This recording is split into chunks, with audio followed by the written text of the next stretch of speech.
Welcome to Frankly, My Dear, the podcast that explores just how bananas things were in classic Hollywood. Classic Hollywood was wholesome, right? People talk about the films with such nostalgia and wish for those days back. But what I find more interesting is the seedy underbelly, the backstory, the movie trivia, the backdrop of those films and what went on behind the scenes. These were real people. They had their own stories. They soldiered on to create these films that you so love, and I appreciate even more now by knowing their lives and struggles. So join me as we uncover the mystery and peel back the velvet curtain of classic Hollywood to not just highlight the scandals, but the triumphs of these film giants. Hello, everybody. We have multiple guests today. I have Danielle. She is a historical romance author. And I also have Jamie Kelley back from the EAP Society. We are going to be talking about Ocean's 11. So Danielle and I did a podcast earlier that you might want to check out. It was on the two Mummy movies. So there was the 1930s Mummy with Boris Karloff, and then of course the iconic, more iconic really, the 1999 Mummy with Brendan Fraser. We had a conclusion with that one, which we talked a lot about the nuances of each and the positive points of each, but that one had a winner. I don't think today's is going to really, but we are going to be talking about Ocean's 11. So you have the 1960s Rat Pack one, and then you also have 2001, the kind of remake. I mean, they took one character name and that was it. So that's the George Clooney, his pseudo Rat Pack, I guess. So I think all of us had seen these before, so we revisited them. So we're actually going to start newest one first, because I have a lot to say about the older one. I have a conclusion, but that's me. So as I mentioned, so you have George Clooney playing Danny Ocean, and that is the only character name they reused. And they renamed everybody else. And am I correct in this, guys, that it wasn't necessarily people they knew before? Not everybody. I wasn't sure on that. They were like looking for people, and I wasn't sure if it was the same as the 60s one where it's everybody, they knew everybody already.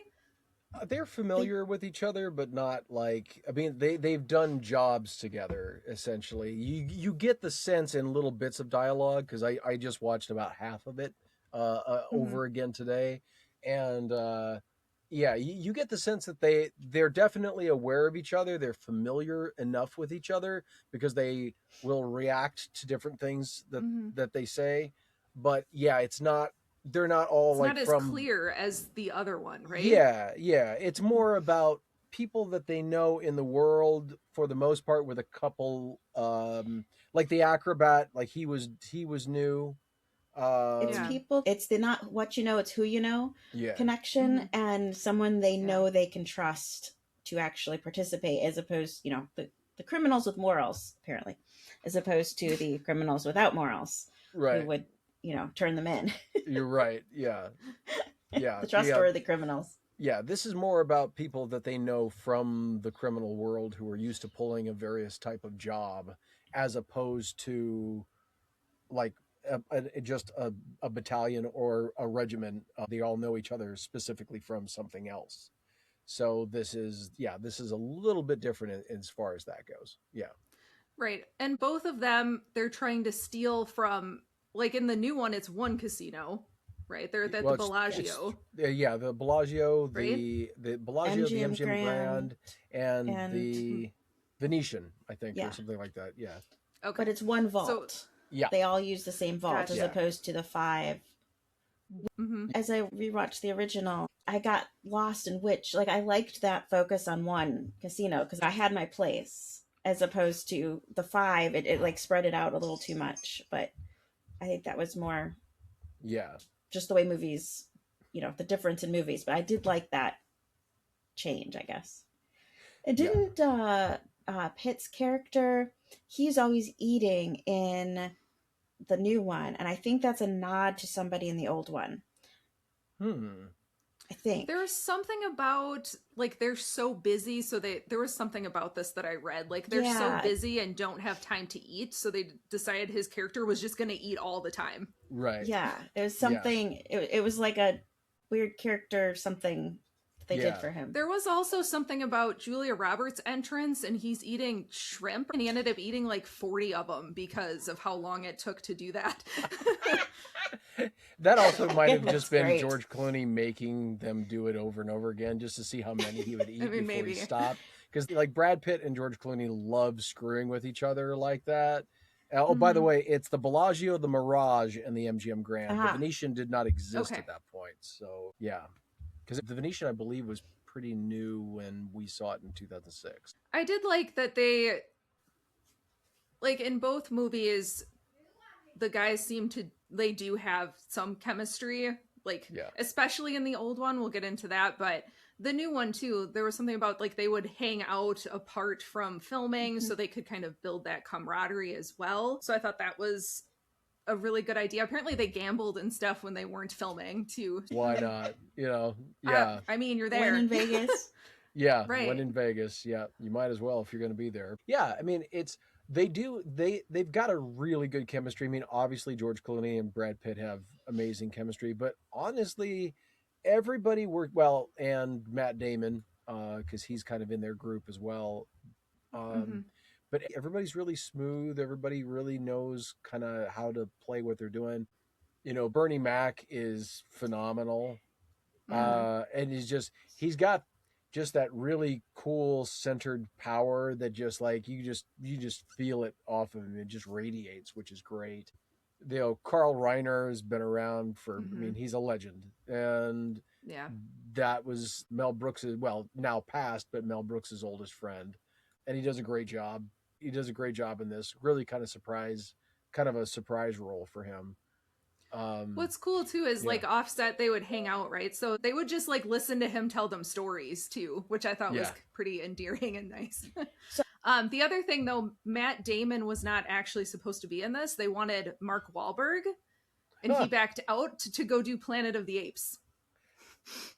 Interesting.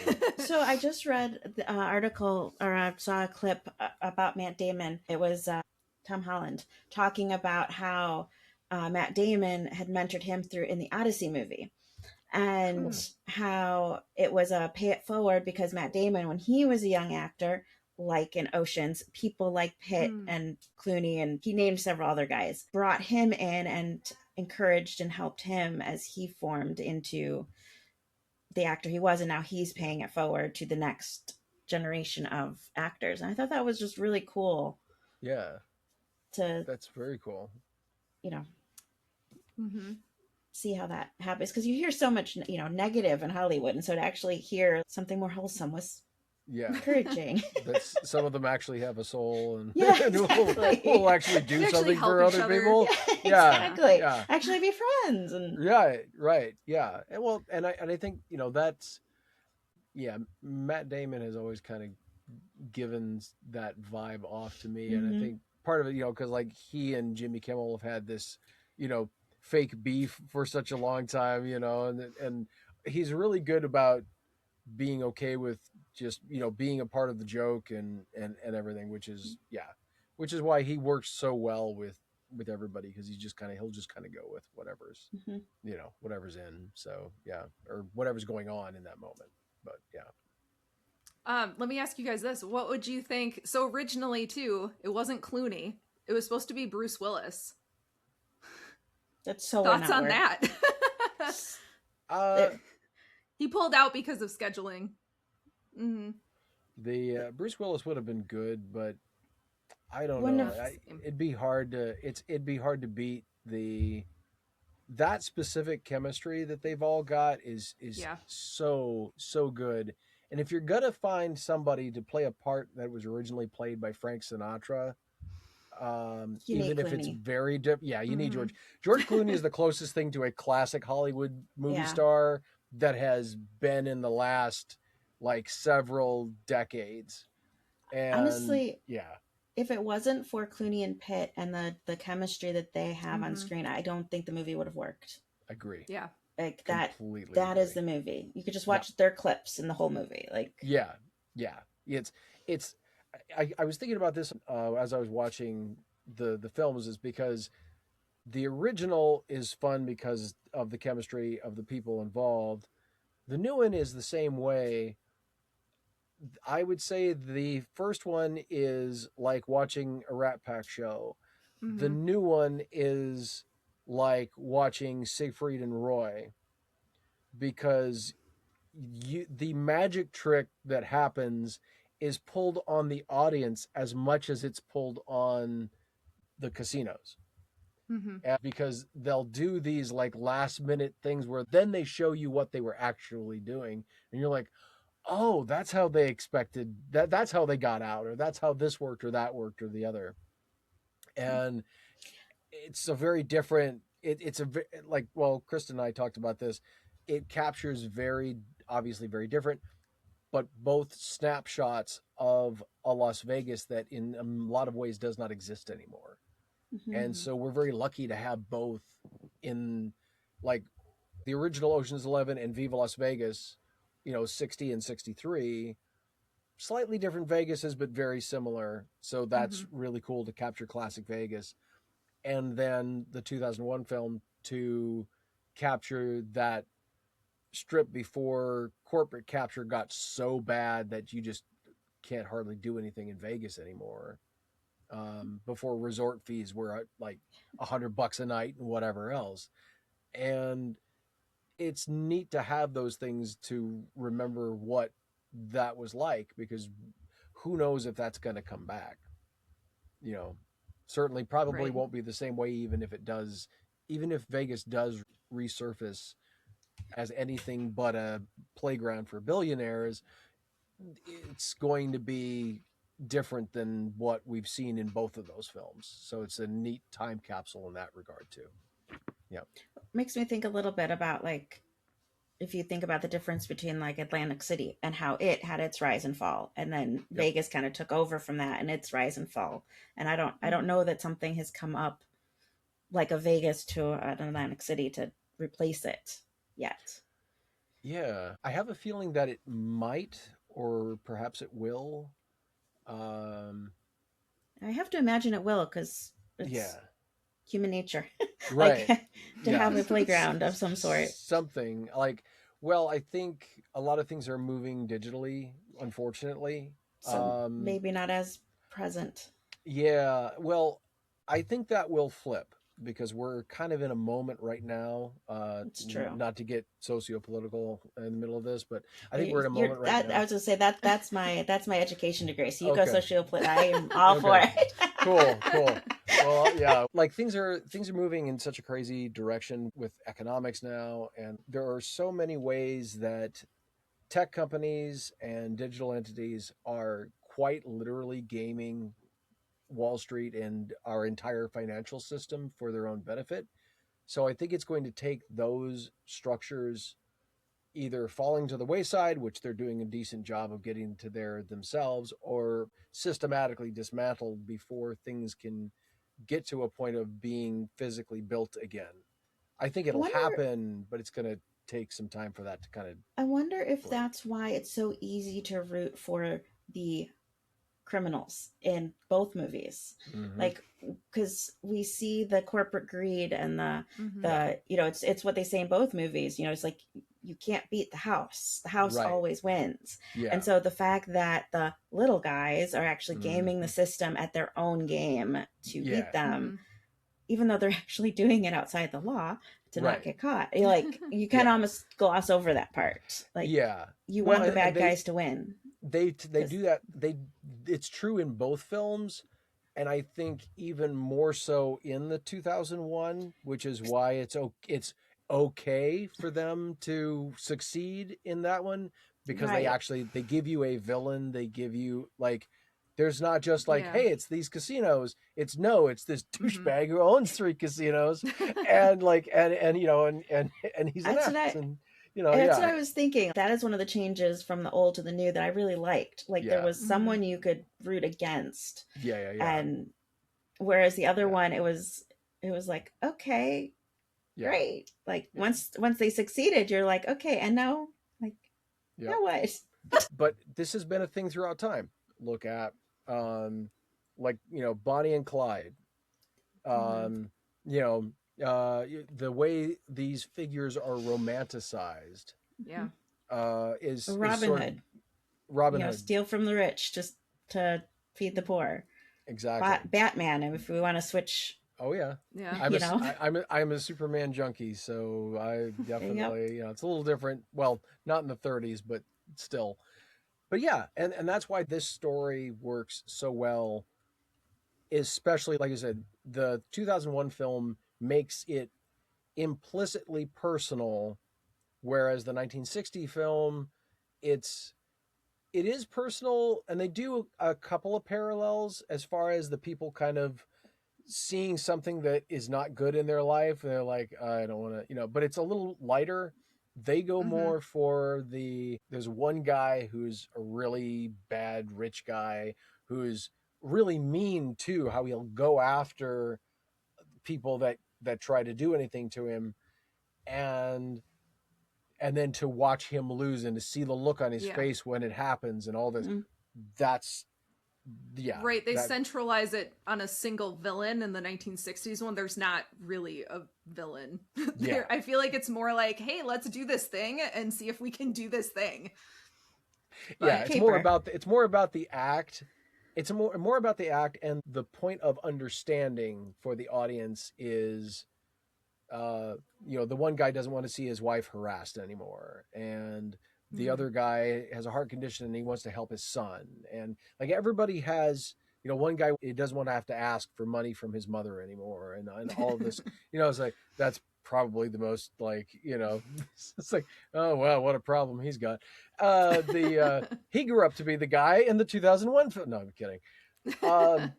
But so it's more about their personal pain that leads to the act, as opposed to the new one where everybody's just like, oh yeah, let's do the thing. That guy's an evil an evil dick. So the approach is different in certain respects, but I think that's why they get away with it too, right?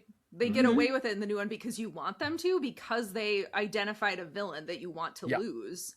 Yes, exactly. So it's a little bit different. I did think it was interesting. So I read that they actually let them tap into the Bellagio security to do like their filming, which I thought was like kind of crazy. Yep. But it was real footage. I guess. I don't know. So that was interesting. And then I was telling Jamie, I got so annoyed because I found out after the fact that Angie Dickinson, who was in the original as Danny Ocean's wife, and Henry Silva, who was part of the 11, apparently they're in the new one, and I couldn't find them. And I got really mad. They're supposed to be in the fight scene, so like I looked when they first enter there, and then after the lights come back on, and I couldn't find them. And I was like, oh, that would be cool. That's nice. That's awesome. Yeah. I will say really briefly, the main producer of the 2001 film was Jerry Weintraub, which he was one of the Concerts West people that he goes way back to Elvis's engagements in Vegas and the tours. Wow. So that's Jerry Weintraub is one of the main reasons why they got such access to Vegas. Okay. So, and that's another thing that the two films share in common is you actually get to see, and that's why it's a good time capsule. A lot of movies, if it's in a casino, it's a fake casino and all this kind of stuff. Right. Even if they show the sign in the front, when you're inside, it's not. For the most part, this was all shot on location in the actual casinos, which is really great as a time capsule. And it really, anytime you're shooting on location and you can shoot well on location, it just brings the true character of these locations and of the city and everything else to what you're doing, which is always, you can feel the authenticity of it. Something else I found interesting that they did similarly is both of them had also just odd cameos. So you have Topher Grace and Joshua Jackson in the beginning of the new one, and in the old one you have Red Skelton. I'm just like, what? Like the little you get a tiny part in here, come hang out with us thing. And I was like, well, that's kind of a parallel. At the new one, there's a couple random actors, and like the scene where he's hustling, the actors, I forget who's all in it. at the table, but it's like, oh yeah, who's all at that table? They're big name. I mean, I don't want to say big names, but no, they're Hollywood people. At the time, they were big. Yeah, they were decently. One of them known. I remember was Holly Marie Combs, who was in Charmed, is at that table too. And then, as I said, Topher Grace, Joshua Jackson are in there. And I don't know. Well, and the fight, when the fight starts, that's like a who's who. Yeah, that's like a who's who of who was playing on the strip. You've got Siegfried and Roy. You've got Wayne Newton, whose name I cannot hear without thinking of the show Perfect Strangers. I just think Wayne Newton. Anyway, every time his name cannot be heard without it Balky being in my head. Anyway, so there's all these different people, and so that's really cool too. It's really neat to see, like, again, it's a time capsule because like all of these folks in Vegas, and at the time this is 2001, so all these people like in their prime, you know, basically, at least their Vegas showroom prime, and it's a cool it's a cool way to kind of bring those folks in as well. Yeah. Do you guys have anything else about the new one? Otherwise, I have a good segue into the old one. Okay. I think that Julia Roberts with her hair up like that is reminiscent of Angie Dickinson in the original one with her hair up like that. Yep. So the old one, they're different. Okay, we'll go with that. They are different. I enjoy the original one more, and I think it's because of the dialogue. Because these guys knew each other so well, they ad-libbed a whole bunch of that. And it felt very natural, and it was funny. Yeah. And the other thing I thought that was really interesting, and this is kind of talking back to old Vegas again. So none of these hotels would let Sammy Davis Jr. stay there while they were filming, even though he was performing at the Sands with Dean Martin and Frank Sinatra. And Frank was like, nope. So he talked to the owners and did a whole thing, and then they let him in. So it changed a huge thing in Vegas, this unspoken thing at the time that they wouldn't let black people stay there. So I don't know, Frank was a champion for him the whole time. And that's awesome. I love that. Yeah, I just like seeing stuff like that. But I'm like, really? He's performing at one of your hotels and he can't stay? Like, you'll let him do that, but he can't sleep there? Like, what? Yep. Ugh. Yeah. Well, it started out as direct. It started out as direct racism, and then it became indirect because at first the owners didn't want them there, and then it became, well, it might make the patrons uncomfortable. And then Frank was like, no, and that was the end of that. Well, and I think if dropping into the Rat Pack, so I'm Italian, so when you know the whole Italian side of things, and Sinatra and the whole kit and caboodle of all those guys, Capra, like, yes, very familiar with all of what that means, because one of the reasons I write 1930s is because my grandma grew up in Chicago, Italian 1930s. So that's cool. Yeah. So I really enjoyed watching the Rat Pack. But one of the reasons I wonder if Sinatra did stand up for him is because the Italians in that time, like, he would have experienced it. He knew how it felt. It was very subtle, but it also, like, that was something the Italians have fought because they've experienced what that feels like, not to the extent that it's white versus black, but Italians have been, especially darker skinned Italians, have been severely prejudiced against. So the fact that he would use the power that he had as Sinatra to stand up for someone else, I think that's really cool.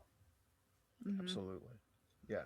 And the other thing too, so these guys were like, the actors would like sleep during the day, much like you, Jamie. They would sleep during the day, and then they would get up, go do their shows in Vegas, which were going on at the same time as filming, then go to makeup, and then film really early in the morning a lot of the time, because they had to do these shows. So they shifted how they filmed for a lot of the film, really. So they would be awake enough. Right. Yeah. So that ending shot, they're probably just still awake. And you know, and it's morning. Yep, exactly. I know that just feeling. Like normal. I know that feeling well. It's oh god, there are so many great stories, but yeah, like you said, they all know each other. They've all been around each other, and it's that vibe is so smooth and fun and wonderful to witness. Like, to do a point of comparison, the new one is, or the newer one, because 2001 was, you know, quarter of a century ago. You know, we won't talk about that. That's new. It's fine. Just hey, I at this point, I make enough vampire jokes that at this point I'm just like, it's almost a badge of honor. But like the new one is, the wit is very sharp. You could almost say that it shares almost like a male variant of Gilmore Girls, just like really sharp dialogue where it's like real, very cutting, very quick. It's funny, it's memorable, it's, you know, and all this. But in contrast, you know, the original one has some of that, but because, like, you know, a lot of it's ad lib, it is smooth and buttery and effortless, and just so they accomplish a similar reaction from the viewer, but I really enjoy that energy with, and then, and it also is more varied because of that, because it's, you know, not like tight script. It's everybody's bringing their energy to the whole thing, and it mixes in. Like, and I'm, you know, I'm a Dean Martin freak, so like the ones with Peter Lawford on the phone with his character on the phone with his mother, and just like, oh mother, it just goes, you know, it just all those, you know. Well, and it almost feels, as you said, it's kind of like a Rat Pack show that you're watching, because they just feel like they're playing off each other and just playing themselves and just bantering, and it's just so much fun to watch to me. Well, and then they break into random song, and you know it's completely like just their character, because just like they live music, and so the fact that music just kind of like, you can almost see the rhythm of the music that they love, like in how they walk and how they move, and well, and I do find it interesting that Frank Sinatra does not sing in this movie. So you have Sammy, which has an awesome song. And then Dean has his little things here and there, and the Ain't That a Kick in the Head. But that song. I find it interesting, though, because in the background music, you have Sinatra songs. So during one of the Vegas things, you have the Tender Trap, and you have Learning the Blues, and you have somebody else sings, what's the other one? Live Till I Die. So like, those are all Sinatra things. So like, his songs are in there, he's just not singing them. And I was wondering if that's like a characterization thing, or I don't know, but or a flex, I don't know, just like, I don't need to, you know, like. Well, what's interesting too is he's not even the first one that was brought into this. It was Peter Lawford. Peter Lawford was the first one to hear the story from the director, and then he bought the rights in 1958 and was picturing William Holden coming in instead, and then it completely got changed. I don't know exactly why, but yeah, Peter Lawford was the one in there first, which is odd because you think it would have been Sinatra. Right. Yeah. But Sinatra very much feels like he's, I wouldn't say directing, but like he almost has this quiet like presence there. Like he's not part of everything. He's just kind of like moving the pieces very quietly in this, on this, like, and yet he's the linchpin behind everything. Like it's he's not directing, but he's directing. He's directing. It's like, you know, it doesn't matter if is it, you know, is it Frank's name on there? No. Does it matter? No. It's your world, Frank. We're just living in it. You know, like that whole, you know, that's basically the vibe. Yeah. Well, and for how well they seem to get along together too. Apparently some of them were fighting before this. So like Peter Lawford and Frank had to make up, because I guess Peter Lawford dated Ava Gardner before and after Sinatra's marriage to her. Oh. So they had to make up, and apparently Dean Martin and Peter Lawford didn't really get along before that very well either. And like the trivia said something about Sammy Davis Jr. and Sinatra not being as close yet or something, which I found really weird. That was the one thing where I was like, that sounds weird. Like, they had a falling out later in like the 70s, but I'm like, that seems strange. I don't know. Weird. Yeah. Well, maybe some of it was, I wonder if there was some something of it was about over that Kennedy, like Sammy was part of the Humphrey Bogart Rat Pack before it shifted. So I think there was something about maybe they hadn't like fully built their friendship yet, but yet he's standing up for him and they're doing shows. So I don't know. Right. Yeah. Interesting. Yeah. That's, I guess, it's one of those things like it feels like them just being, but it also could be the case that, they were kind of finding the energy and it just found itself very effortlessly, which would then lend itself to them all being close. So there's, and I would almost wonder if, does it say anything about maybe Lawford giving some of this to Frank just to be like, here, like, oh, right, to make up. I don't know. Maybe it didn't say. I just found that could also be why Frank didn't sing. Could be too. Because Frank says, "Sure, I'll do it." Yeah, you want to do a song? No. Keep walking, Peter. Let's like I can see. Do you want to do a song, Lawford? You can do one. Yeah, right. Yeah. Sort of. He can sort of do one. Exactly. And then Dean's he's not as strong of a singer. He's okay. He tried in like his early stuff, but he's not. He's not the same level as the other ones. Right.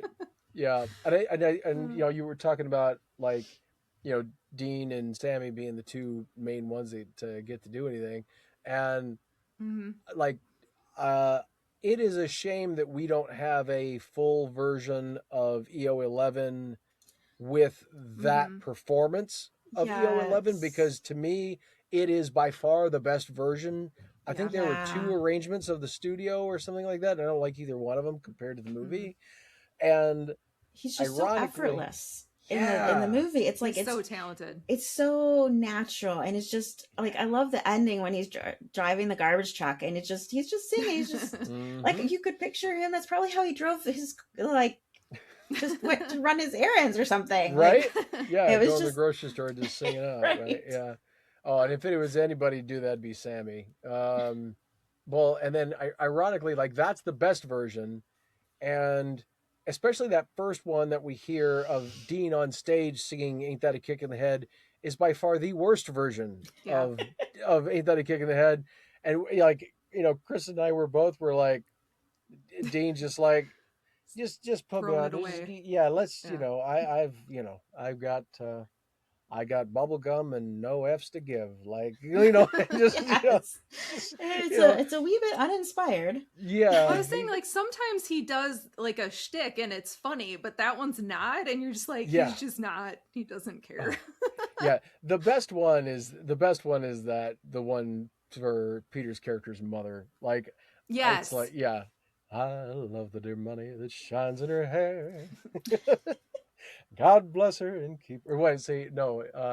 The brow that's all furrowed and wrinkled with care. I kiss the dear fingers that hold all that dough. Oh, God bless her and keep her. Tell your mother hello. Ding. It's just like, oh, that is gold. There is so much more charisma. There's so much more charisma in that than in his performance of "Ain't That a Kick in the Head." Yeah. And we were joking about whoever the person was that was forced to sing Frank's numbers, especially "Live Till I Die." And I said, and I was like, well, you were like, well, they're not doing a great job. I said, well, they still have more energy than Dean did on that first verse. "Ain't That a Kick in the Head." It's true. Yeah. It's just. Well, it's funny because it almost stalls the movie a little bit. It's like the thing that should have actually been like a centerpiece of the movie. Right. You're like, is he done singing yet? Right. It's like, this is Dean Martin. Why are we saying this? It doesn't make sense. Exactly. Like the second, when they come back to it the second time, it's a better performance. The vocals better. Yeah. And I think part of it is, so Nelson Riddle, who, mega classic composer, did a lot of the arranging, and I wonder if he wanted to do something different, or they thought this would fit in the scene better. And Dean was not a big rehearsal kind of guy. He would just show up, like Greg Garrison, who was producer on the variety show and the celebrity roasts. He talked a lot about Dean was not a big, he was like one rehearsal at the most kind of guy. He liked to go in fresh, so the reaction is as much like a stand-in for the audience as possible, so he reacts along with the audience to whatever the heck is going on, and which made like so many moments in the variety show absolute gold. Well, I wonder if he shows up for this and they play and he's like singing along with the arrangement. He's already done this song twice. And because there are two different versions of the master of Ain't That a Kick in the Head, if I remember correctly, and probably another one or two he'll do later. And then there's that one. And for whatever reason, like, you know, he's just like, this arrangement, what are we doing? Okay, sure. Take two, you know, take two. They probably nailed it. Like, you know, just, it doesn't matter. You know, I already, you know, it's like in Dean's mind, he's probably like, I already got a hit out of this thing. This does, you know. I will say though, the rest of the movie, he's great. He's snarky and he's funny and he's a lot of fun to watch. Yeah. He's just, yeah. So the Adele character, do you guys know who that is? Her name was Patrice Wymore. She was married to Errol Flynn. Really? Apparently Errol Flynn had died not that long before that. She was trying to revive her career and Frank had her come in. She didn't end up reviving her career, but he suggested her for it to kind of help her after Errol Flynn's death, but she's like real snarky too. I don't like her as much. Yeah. She's that's the other woman. That's the other woman. Yep. Yep. Yes. I thought so. Yeah. Just the fact that her plan to make the wife mad backfired completely. Oh, it was awesome. Was just like, it was so perfectly done. Angie Dickinson is great in this. She's not in it a ton, but she's great. She's just so matter of fact and isn't frazzled by anything. Yeah, she steals every scene she's in. Angie she does. Yeah. She's like, oh, even opposite Frank, which is impressive. Yeah. I know. She's just like, to Adele, she's just like, whatever. If he has, you know, a enemy as bad as you, then I like him more. Yeah. It just makes me love him more. It's like, yeah. Right. Please feel my favorite line. Feel free to call back. Yeah. Feel free to call back and waste your money. It's like, whoa, boom. Right. That might be my favorite scene in the whole thing too. Yeah. Like, it's pretty good. Just so, you talk about like the one-liners that we love in the newer Oceans. Like that is a one-liner that just like. Oh yeah. Yeah.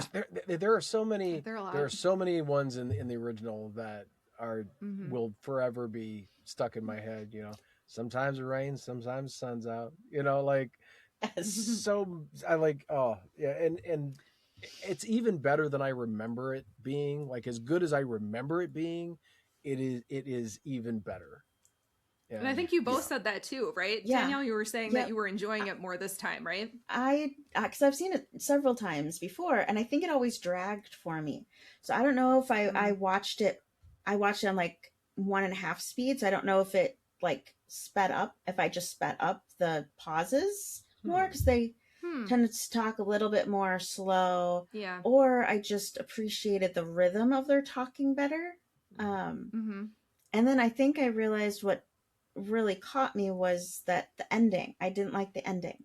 Yeah. And so it left me unsatisfied. And so when you think back to a movie, you know, that ending piece is missing that, oh, that was a good movie feeling. Yeah.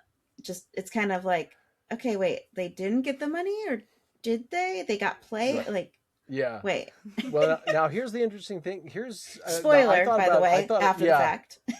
Sorry. Oh, I can tell you guys what the original ending was supposed to be. Do you want to know that? Yes. Sure. That did not go over well. So originally they got away with it, but then their plane crashed and they all died. So that was the original ending. So this is better. That sucks. that might be worse. Right? The only way that original ending works is if they're just having a party on the way down. They're all singing. Like, then maybe Frank would have sung then. Frank is like, or maybe you watch them parachute out of the plane because they're paratroopers. Actually, I mean that might, and then you're like, wait, did they survive? They're paratroopers, and are they all living their best lives while everyone thinks they're dead? They snuck some money on themselves and they got away with some. I don't know. Right. Exactly. No, it'd be really funny if Frank starts to sing and Dean's like, "Hey, you waited, it's over. You got 2 minutes till this plane hits the ground, there, Pally. This is ORF. We're all going, and that'd be great. Like I could see that working, but but in general, God, that's a horrible ending. I do have one question though, because you were talking about how the movie before seemed to drag a lot more.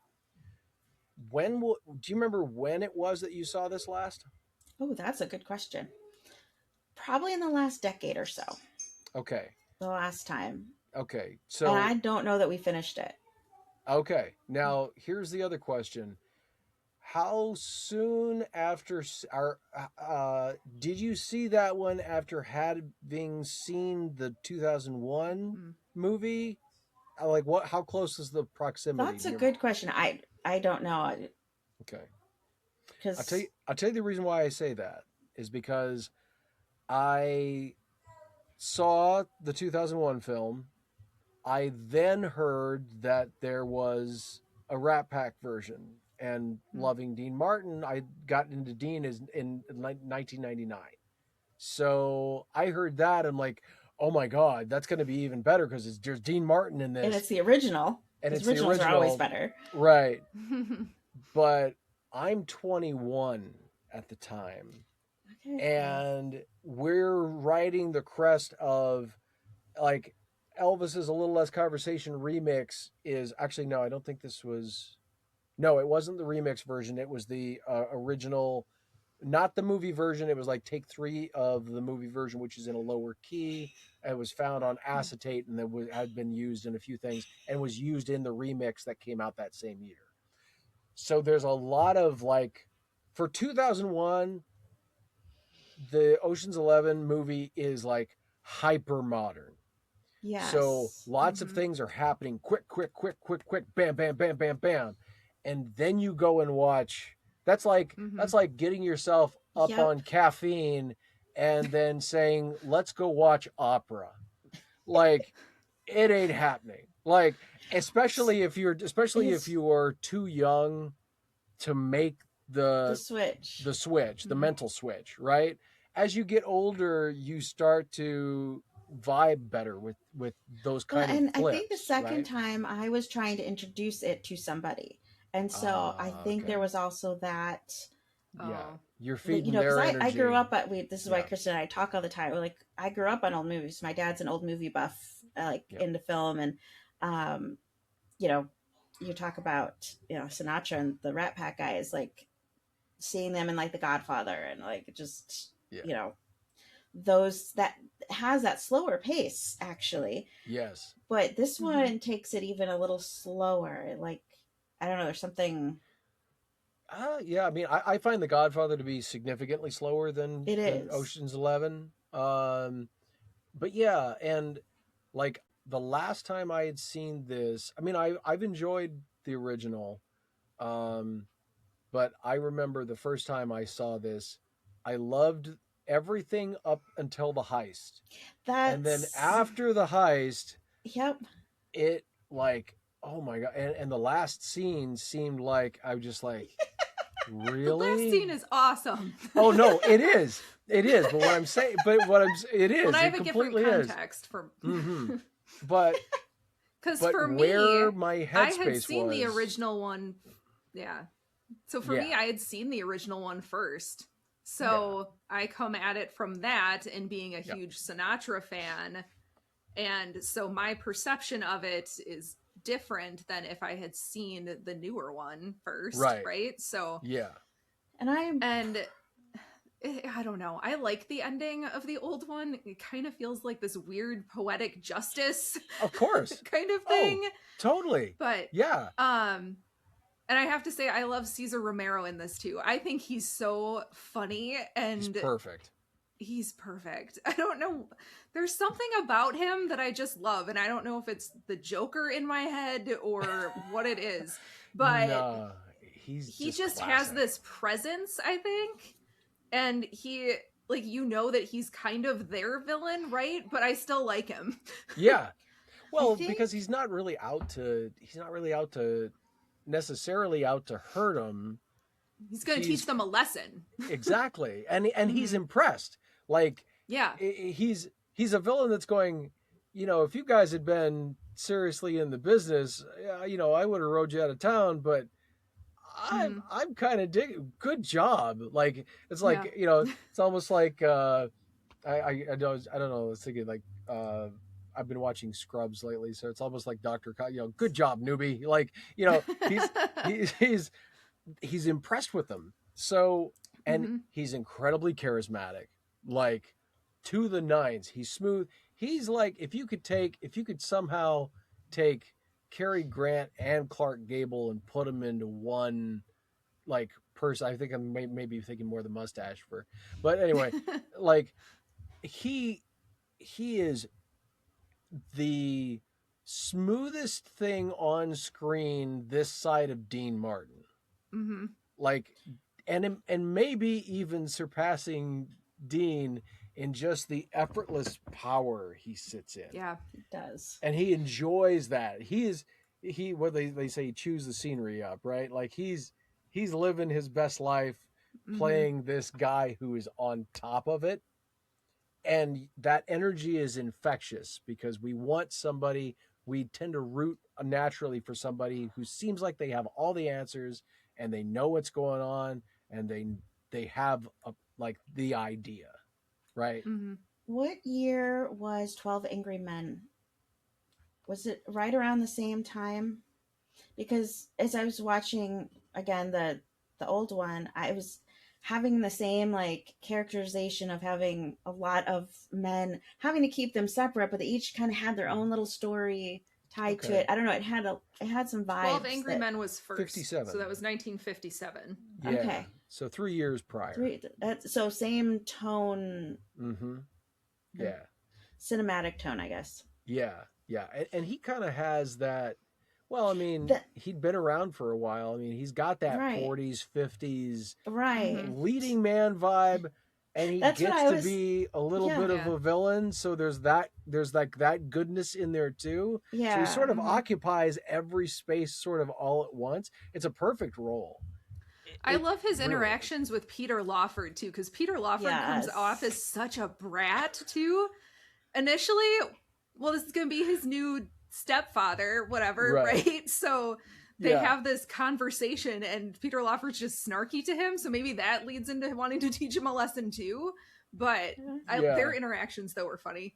That scene when he goes over to see his mom is just fantastic. Oh yeah. Just fantastic. And it does set that up nicely because he sees Peter's character as having some gumption but also being kind of pampered. Yeah. And so that's part of why he's just so impressed with this when this happens. He's like, oh, I knew he had some guts, but this, like, you know, just like, and yeah. And you don't want to ask your mom for money forever. Oh, okay. Yeah. And I like what's that line he says? Something about, you know, if he'd been born with nothing, he really could have gone somewhere with in the criminal organizations, right? So it's Cesar Romero, and Cesar does such a good job in that. He owns every room he sits in. Like it's my dad actually got to meet him in the 80s. Oh wow. Yeah. Cool. Yeah, he was playing in Branson. He was doing a music performance or something in Branson, and Dad went. I don't know if they got video footage or not, but they actually took video of like the marquee with Cesar Romero. That's awesome. And it said the Joker underneath because that's what everybody knew him from after that. But yeah, that's fun. And then you have George Raft, who I honestly forgot was in here. So the casino owner, the main guy that brings him in. He's an interesting dude.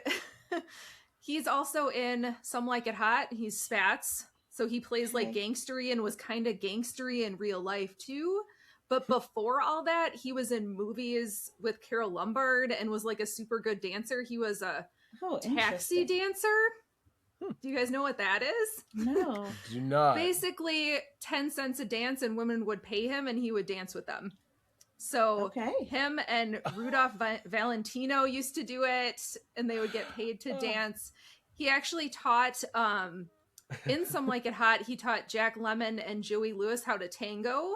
So he's not in the movie that much, but given his expertise in dancing, but there was some like shady gangstery things he was involved in real life too. But were any of them at that point not? Right. Yeah. I mean, the dancing for the $10 a dance or something is funny because you I don't think it was $10 at that time, but yeah, 10 cents probably. 10 cents. Sorry, yeah. The well, what's funny is like being an Elvis fan. My first thought is Fun in Acapulco, where a girl comes up to Elvis's character and says, you dance for un peso, and then he goes to the girl he wants to go up to. And he goes, excuse me, do you dance for un peso? And she's like, she goes, no, I don't. Do you? She goes, don't worry, stupido. It's a charming little thing. And so when you brought that up, my first thought is, Elvis is Mike Winogrand in Fun in Acapulco. Apparently it was the thing. I had no idea. We have to dance. We have free hugs now, so why not do 10-cent dances? I guess got to put it's a 10-pan alley instead of 10-pan alley. That's funny though. Yeah. But I'd completely forgotten he was in there. He just has this voice too. Like, I don't know. He has like this commanding gangstery voice too. Yeah. What I think of even the guy who worked with Ocean at like fund and put together the entire heist, like just the way. Oh yeah. I mean, he was totally connected. And the way they keep messing with him the whole time. Yes, it's so great. Yeah. Sending him to the morgue. And Sinatra calls himself Lieutenant Brannigan, which is a reference to Guys and Dolls. That's the name of the lieutenant that's after him. So that's kind of funny too. Detective Lieutenant Brannigan. Yes. Yeah. How did he get my name? I was saying to Jamie too, I find looking at Sinatra's career as a whole very interesting because he transitions real hard. Because you have the 1940s where he's in musicals and he plays second fiddle to Gene Kelly. Yeah. Sinatra's like the one afraid of girls, and Gene Kelly's the wolf guy, and like Frank is just this skinny little thing that doesn't know what he's doing. Right. And then it seems to be that it flipped when he was in From Here to Eternity. And then he progressed into playing like the tough guys. He did The Man with the Golden Arm, which was super good, by the way. He's like a recovering drug addict and there's this whole withdrawal scene. He should have gotten an Oscar for that movie instead. But the Academy likes to apologize later. So it's just interesting to see him like those light musicals that he did with a completely opposite character. And then all of a sudden he's this tough guy or gangster or hood or whatever. And he's the leader. Yeah. And it's fascinating to me how that changed. Well, wasn't it From Here to Eternity that he had to really fight for? Yes, his career kind of tanked, and Ava Gardner actually helped him get that role, and that's what pushed him back up again. Because he was not doing so well before that. Yeah, well, because and this is something that Elvis experienced too, is like once Hollywood gets a sense of what they think you are, they think that is your brand, or at least they did at the time. Like there weren't a lot of people who did multiple types of things. Everybody just kind of they kind of found your niche and you stick there, right? And so he had to tell them that he could do those other things. But then once he did that and that was big, well, here's your new brand, basically. Right. Yeah. I mean, they still kind of do that, because even with like Clooney, like we said, like he always has that type of genteel, like, you know, the Rat Pack remade kind of perspective. And I mean, branch off into other actors. Yeah. I mean, Matt Damon always has that, like, even as he's aged, he still has an odd youthfulness in his ness that it's still a niche. I mean, and then Tom Cruise, you don't even know who he's acting. He's just Tom Cruise. He's just Tom Cruise. He's just Tom Cruise. It's fine. You know, so like, it seems the like still the typecast still happens. Well, and From Here to Eternity is okay. I didn't love that movie. It's really The Man with the Golden Arm that he just kills it, because he doesn't sing it all in that either. But his acting is so good, and it's always interesting to me because, like, I didn't listen to a ton of him first. I kind of saw the movies first, which is really the opposite of most people, I think. Know his music. Like, no, he did acting too, and I think people forget about that piece of it. Yeah. And as I said, I love The Man with the Golden Arm. Sorry. Yeah, it's all good. It's intense, but he is so good in it. So. And it kind of going back to the typecasting thing, like look at Matthew McConaughey and what kind of roles he was doing before Dallas Buyers Club and some of that. Yeah. Like that was a big, everybody was like, he made a switch. Yeah. And it kind of has broadened him out of the typecasting a bit. Like he can kind of be both the leading man and then also a rough character. Like, yeah, he's got a lot more like variations and stuff, you know, and but it is funny though, once that happened, the other kinds of roles, of course he probably just didn't pick them, but the other kind of roles just sort of dropped off. And he'll do some of them, but he's never gone back all the way to what he was seen with originally. But you know, you do something for so long and you outgrow it. And I'm sure to a certain degree that was true of Frank. And like Dean just didn't just didn't care. Like there is a great story that like somebody from the mob or something told this story. It's in one of the biographies about Dean, and their boss said, I want the guys playing at my casino that's opening, blah blah blah, whatever, you know. So he goes, okay, I'll call Sinatra and Sammy. And he goes to get his hat, and the mob got the boss guy's like, what the hell are you grabbing your hat for? He goes, I got to go to Dean. It's the only way he'll know I'm serious. That's fantastic. Because I guess he would hang up on the mob. Like the absolute brass on Dean. Like, but that comes through. You see that in the film. And that's kind of one of the reasons I bring it up, because you see that in the film, and but it's just what makes him just so effortless and just you know, like they even life along the keel. You know, it's just beautiful. So Well, and I talked a lot about how Sinatra doesn't sing here, but then I was telling Jamie about Robin and the Seven Hoods, which is a few years later. It's another Rat Pack movie. And he sings a bunch in that, and he's still the leader, and he's still a hood. He's a good hood. He's not. Peter Falk is the bad hood. But in that, he sings a whole bunch, and it's not even a thing. And what I find funny about that movie, they brought in Bing Crosby. So Bing Crosby replaced Peter Lawford because Frank was mad at him. Of course he did.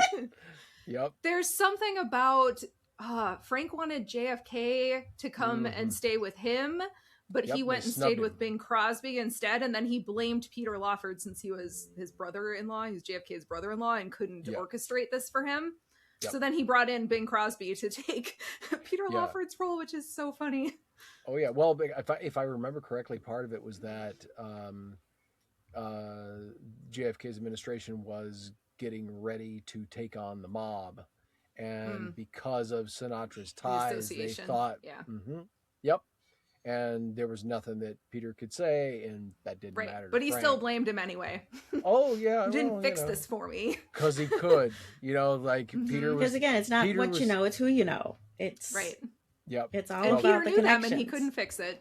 Right. Yep. So that means he was useless. You're out. Then he could. Yeah. And also given, like, you know, I mean, it's decently known now just how many strings Frank pulled to help JFK get across the line, including with people who the administration would go after. There was a biography, or there was a biopic about some of that.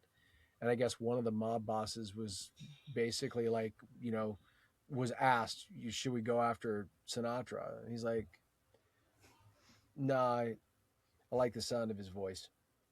And that's basically what saved his life. Oh, funny. In some cases, like they if it had been anybody else, they'd been dead. So, yeah. If that's true, which I no idea. May or may not be. Yeah. May or may not be true. Wouldn't be surprised. Or a form of it, at least. Yeah. On some level, I'm sure there was something to that. But yeah. But that's so when they recorded those songs, did they record them ahead of time? Or did they record because it depends on the they have song. to lip sync the video itself? I think a lot of times stuff is recorded ahead of time, but not necessarily that's the way everything. It usually is and was, but I'm wondering. I would guess how that worked in that one. Yeah, I would guess the ad lib stuff, like the mother song. Yeah. I think the mother song was probably done on set.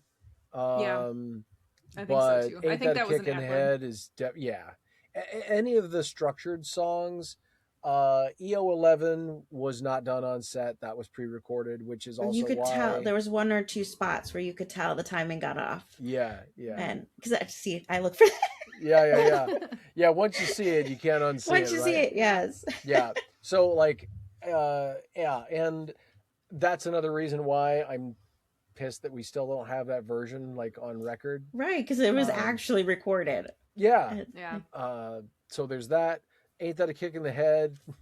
Yeah, that one definitely. Dean's board version is. Yeah, we don't need that exactly. Yeah, that's fine. We've got as much of that as we need. But like the second EO11 at the end when he's in the garbage truck. Yeah. That's on set. Right, that one strikes me as on right. It just it's too. I told Jamie, I'm like, he could have just driven away and taken the money. He stopped. I know. Yeah, like they let him go. They have more character than that. They are right. You know, good criminals with moral character. Yeah. It is funny. We have to mention Shirley MacLaine too. I'm sorry, we have to mention Shirley MacLaine. She is brilliant. That entire thing is ad-libbed. So she quotes something that Dean usually said about how so drunk you can't lay on the floor without holding on. So she stole that from him and just used it. And apparently she just wanted to be there and go see their show then too. So they let her come hang out. Okay, that's fantastic. That was a funny scene. She's so funny. Yeah. I wonder if she, you know what? I just thought about this. So they film after the shows. So that means that Shirley had just seen the show. Could have, And so she's like, so all of their lines are in her head.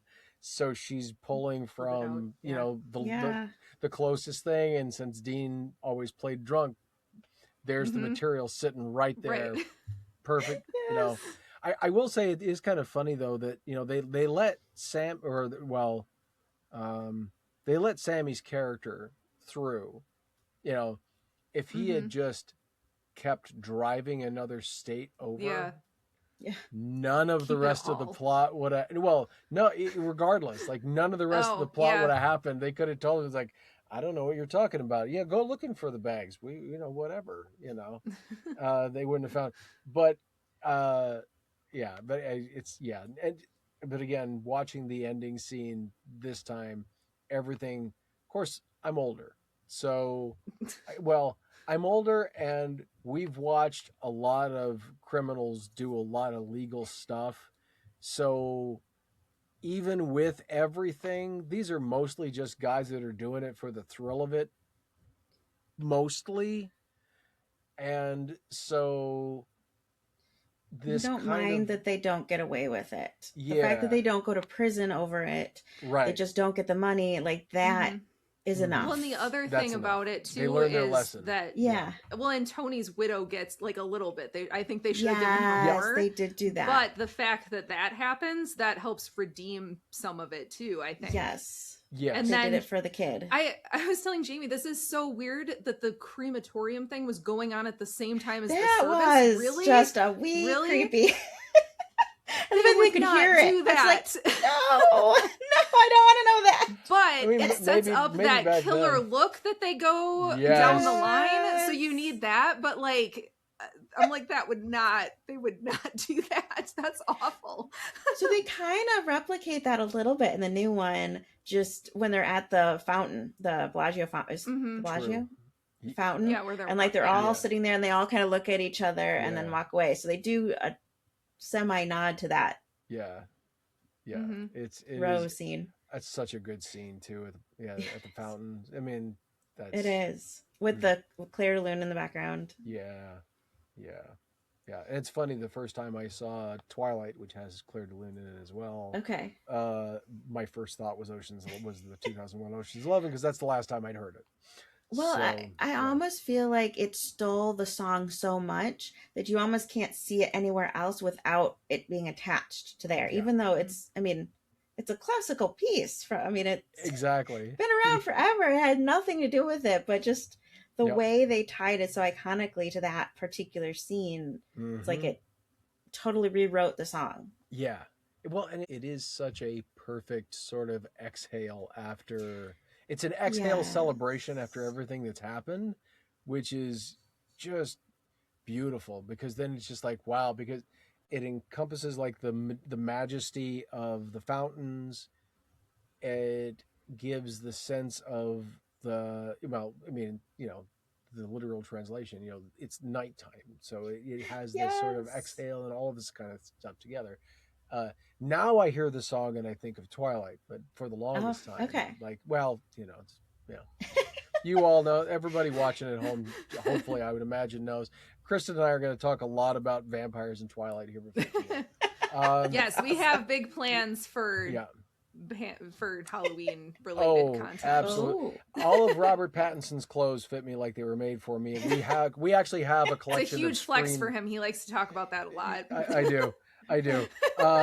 Well, I usually to lead up to the joke that I've been in Robert Pattinson's pants, and we'll just leave it there. Yeah. But I love that joke. We have a collection of screen worn costumes and props from the Twilight films. So that's kind of like, that's some of that too. So yeah. So the tastes range like from all over. But no, it's such a beautiful ending.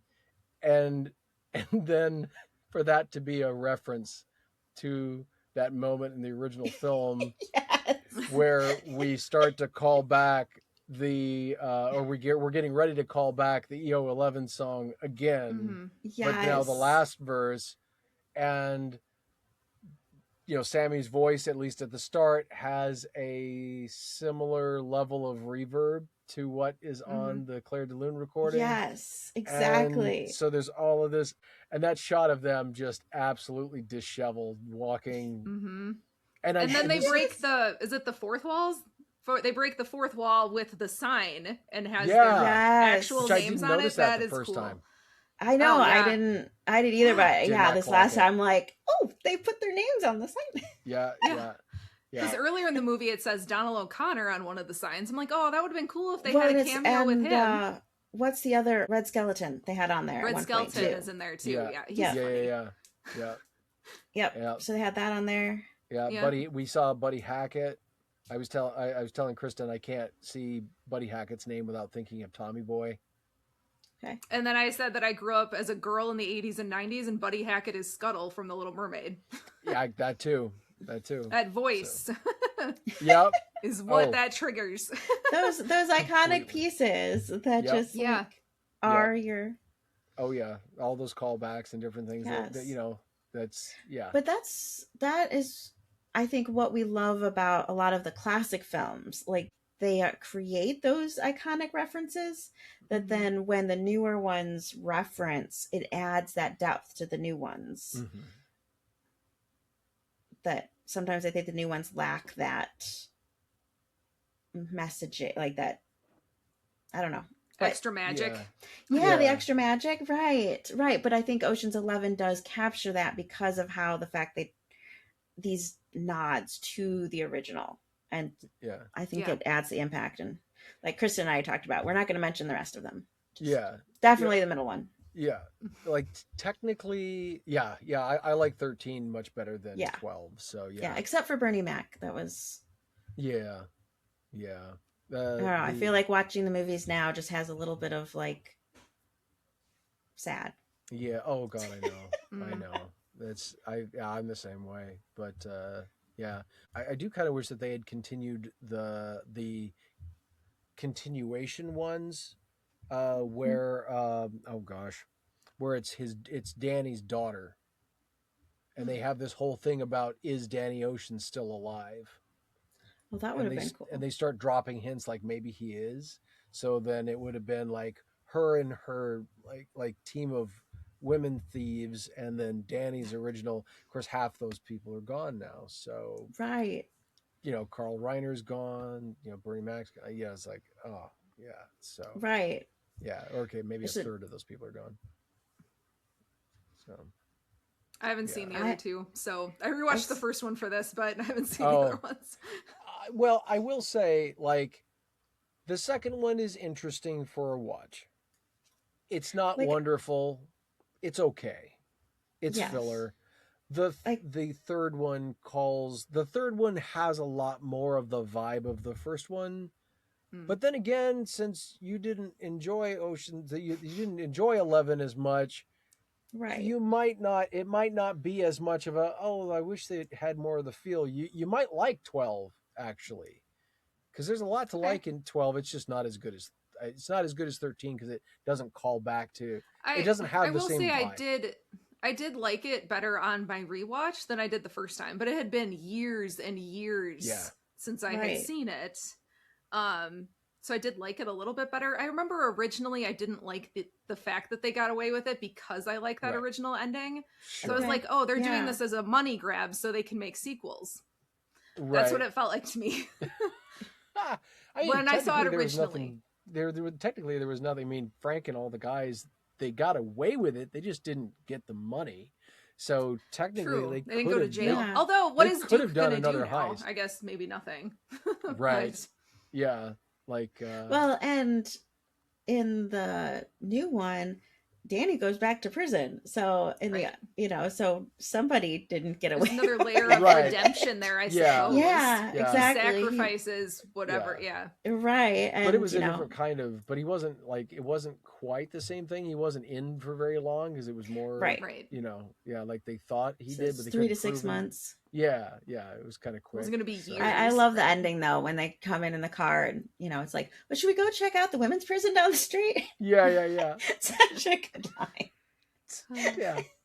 And then Julia Roberts' hair is down. I feel like that was a choice too. Now she's back with Danny, so she's more relaxed than with the other guy. I don't know. Maybe. Right.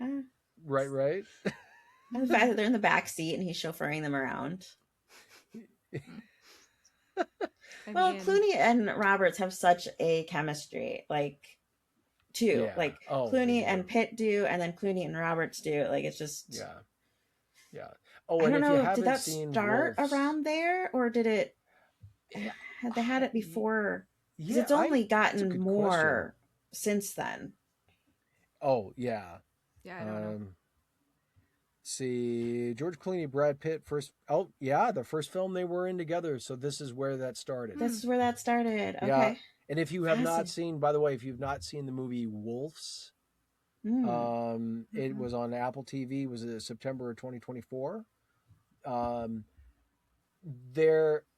It should have had sequels, and the plan was to do sequels, but the writer or director or something said they wanted a wider theatrical release, and Apple pulled some shenanigans and did a limited and then yanked it early and put it on their streaming service, which pissed off the writer or the director or something like that. And so now there will be no other movies, which really sucks, because just do yourself a favor and watch that absolute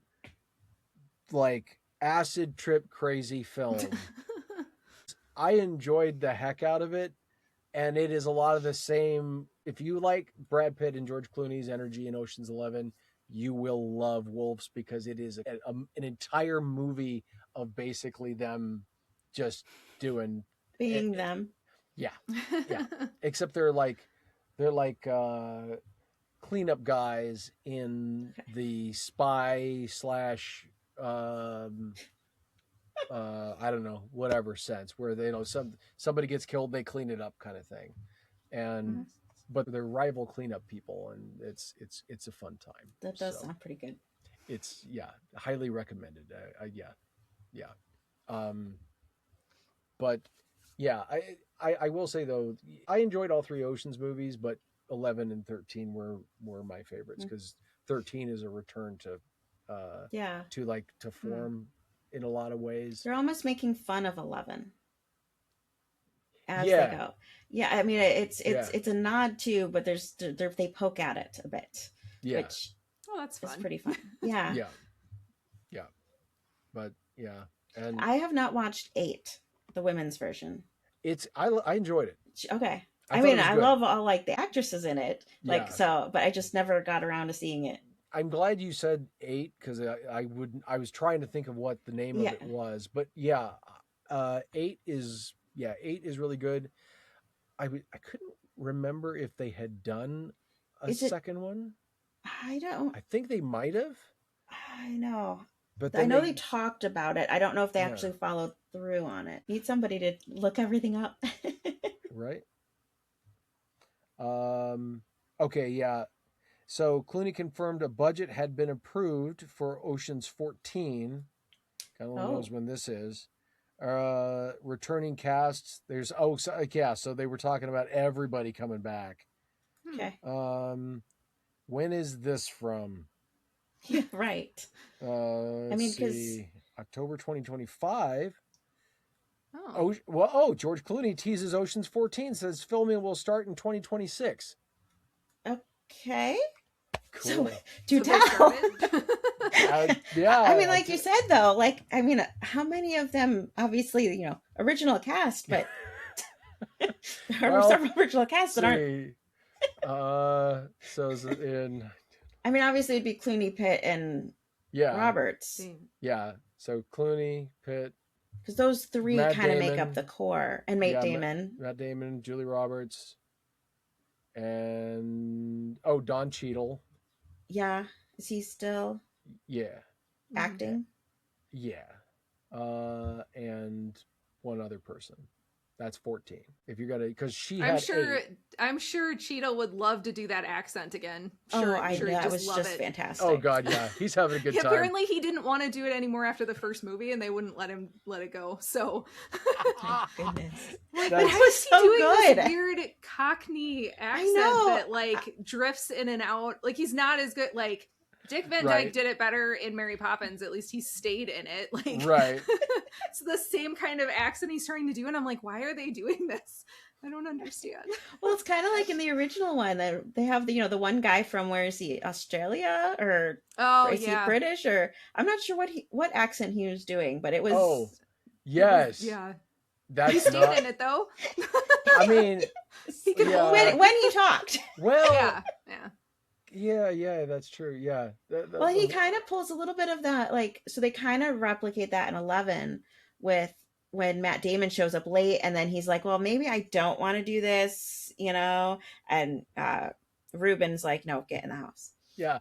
So they kind of do that again, just a little different. That is a great moment. Like, your dad, how's your dad? Yeah, doing good. Okay, yeah. Get in the goddamn house. You're staying. Yeah, just the way. Well, and see, and that's the thing. Like, there's so many razor quick lines like that, and it's warm and it's fun and it's just such a good time. Like, and both films are well constructed and not well constructed in different places. Yeah. Like, there's more time. Sorry, go ahead. No, I was thinking after rewatching the older one, I'm like, could we combine them? Like, I want them, like, like, because there's the best things that they do are the opposite. And so I'm like, oh, we could have like the perfect movie if we just like mesh them together somehow. Put them together somehow. Yeah. Because like the getting the people together, they spent more time in the original, but there's not a lot of time setting up necessarily the why, other than a couple of lines of, hey, I got this idea, or found a guy who's got this idea, right? They do a better job setting that up more quickly in the newer one. But then once everybody is together, they have their plan together very quickly. I mean, they do in the first one too, but like the war room type thing, it's the new one kind of sets it up like CSI Miami, and it's quick and it's pithy and it's fun. But I think I liked that in the first one a little bit better. Once we get to the actual execution, it's kind of like, you know, a little bit of both. What they focus on and what they just decide can happen off screen because nobody cares is sort of telling in you know, for the eras that they're made into, which is also which also makes them interesting time capsules for when they were made. That's right. It'd be interesting now if they're talking about doing a 14, like, okay, so now we could have like another capsule because see the progression, because like you said, I mean 2001 you said, right? It's 25 when years the ago. New one came out, like that's long enough. The entire, like, everything is different. George Clooney's about the age of Carl Reiner now. Right. I thought the different aesthetics in the original and the new one were interesting too. Like the new one is very dark, like it's more dark aesthetics, and then you have the 60s, which is bright and colorful, and you get to see people performing in Vegas, and there's all of that. So it's like it's a lot of a different feel, and again to the era it was created, right? So I thought that was interesting, and how that kind of changed the feels of the different movies too. Well, and the entertainment was different, because as much as the show, they showed some shows. Trying to say that twice fast. Right. In the new one, like it was mainly like stripper, like, you know, those types of performances, as opposed to in the old one, they were much more like, you know, performances, you know, like Sinatra, or, you know, Martin, or singing, you know, the singers, like those types of performances, as opposed to even the dancers. I mean, they still had a bit of that like burlesque. Right. Yeah. But showgirl as opposed to as opposed to stripper girl, which it's a different vibe. Which time capsule, that's the different vibe in Vegas, the shows now too. So big time. Well, and also it should be noted that like both of them capture like you said, they capture the Vegas, but the lighting is part of that as well, because now the casinos tend to be more dimly lit, and it's a little more moody, so it has that sort of atmosphere to it. I mean, unless you're in the shops at Caesars or the Venetian, like other than those two, for the most part, it's very dim lighting, so it feels like it's always nighttime. Right. It doesn't matter what it looks like outside; they want you to think it's always like midnight, and so it feels like that. So you'll just stay, and you know, you got all night, flush your money down the toilet and everything. All night lasts forever. all night. Well, till you run out of money. Till you run out of money. Then it's out the door, and you know. Because the house always wins. Or F, right? Orf. You know, I use that in my normal speak too, by the way. All that jazz and Orf. Yep. Orf is great. Yeah. So, I think of the Rat Pack with that, and I think Don Rickles used it too, if I remember correctly. Yeah. Probably stole it. I'm stole sure. It from the Rat Pack. Well, he hung around him, so that does not surprise me. Does not surprise me one bit. So yeah. All right, and with that, I think we will close. On that note. So, merits to both. comes down to personal preference, I suppose. And they're just vastly different. So it really depends on what kind of experience you're looking for, right? So thank you guys for joining me. Danielle, if you want to go first and tell us where we can find your books. Sure. So if you lean a little bit more toward the Rat Pack, you probably would enjoy my stories. I write 1930s historical romantic mystery with a heavy dose of Italian culture. So if you like mob stories, I definitely have those for you. So, and you can find me at DanielleGrandinetti.com. And I think if my name's on the screen, just it's all phonetic. So you can find me. That's always nice. It is. And then the Italian side. Right. Phonetics. Right.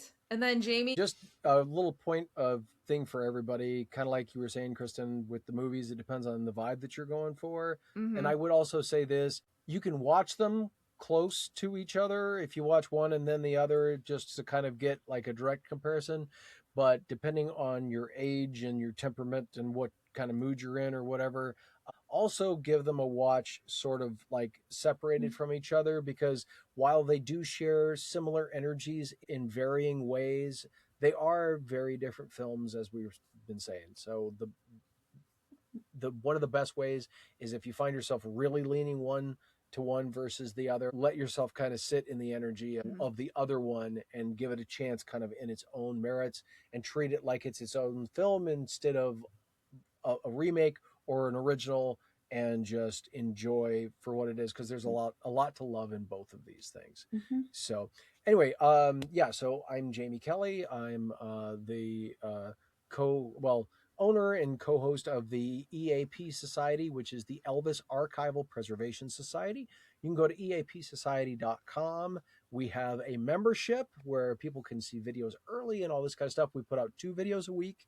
We're on Spotify and Rumble and Facebook and TikTok now, and wherever else I can find, and which is a whole lot of fun. We're starting the Jacklife channel possibly later in the year. We'll see. Going to be on the same platforms.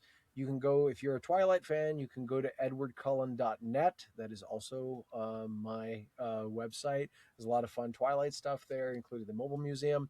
And I'm a singer-songwriter, recording artist. So jamiekellymusic.com. You can find all my albums and things. They're also on, not all are on Spotify, but they're all on like iTunes and some of that stuff too. So as you like. So awesome. And I'm Kristen, and I have Hoofers and Honeys for my classic movie stuff. If you guys want to check out Facebook or Instagram or TikTok. And then Feisty Frey Reads are what my books are under. I write biographical fiction set in the classic movie era, and paranormal romance also set in the classic movie era. So those are my 2 main things now. So thank you very much for joining us, and we will see you guys next time. Bye. Bye, everybody.